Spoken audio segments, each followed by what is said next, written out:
1974లో తాతా మనవడు సినిమాకి నంది అవార్డు, స్వర్గం నరకం సినిమాకి ఉత్తమ చిత్రంగా బంగారు నంది అవార్డు, 1983లో మేఘ సందేశం చిత్రానికి గాను ఉత్తమ దర్శకుడిగా నంది అవార్డు, 1992లో మామగారు చిత్రానికి ఉత్తమ నటుడుగా నంది అవార్డు, 1986లో తెలుగు సంస్కృతి అవార్డులను పొందారు దాసరి. తెలుగు చిత్ర రంగానికి ఆయన చేసిన సేవలకు గాను ఆంధ్ర విశ్వవిద్యాలయం నుండి గౌరవ డాక్టరేట్ను పొందారు దాసరి.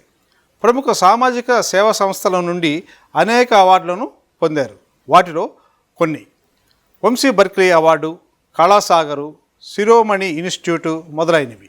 ఫిలింఫేర్ అవార్డులు 6 సార్లు, మద్రాస్ ఫిలిం ఫ్యాన్స్ అవార్డును 5 సార్లు, సినీ హెరాల్డ్ అవార్డును 10 సార్లు వరుసగా గెలుచుకున్నారు. జ్యోతి చిత్రం నుండి సూపర్ డైరెక్టర్ అవార్డును 3 సార్లు పొందారు.